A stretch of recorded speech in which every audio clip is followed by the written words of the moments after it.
సాయంత్రం రోహిత్ శర్మ వస్తాడు మ్యాచ్ కొట్టి ప్లే ఆఫ్ కి వెళ్తాం చూడరా. మీరేంట్రా ప్లే ఆఫ్స్కి వెళ్ళేది? మా తల వస్తారా మీ టీం తల తీసేస్తారు. మీ ఇద్దరు కాదా మా గంభీర్ ఉండుంటే మేము టాప్ ప్లేస్ లో ఉన్నాం. ఇప్పుడు లేడుగా ఏం చేస్తున్నారా? 8వ ప్లేస్ లో ఉండిపోయావు. నేను ఇంకా 8లోనే ఉన్నాను, ఆడు ఇంకా 9లో ఉన్నాడు. మావా నువ్వు 9లో ఉన్నావా? ఒరే నువ్వు నటించకరే. చిచ్చి ఈ చీప్ టీమ్స్ డిస్కషన్ ఏంటి ఇక్కడ?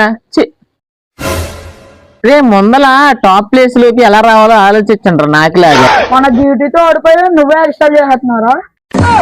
నేను ఓడిపోయింది 3, నువ్వు కనీసం 3 అన్న నెగ్గావా?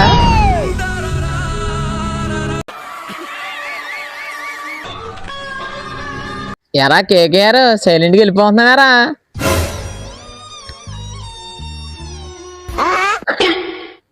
ముందు పందిగాడు అస్సాం టికెట్లన్నీ బుక్ చేసేస్తున్నాడంట, వెళ్ళి బుక్ చేసుకోండి. నా గురించి తర్వాత ఆలోచిద్దరు కానీ.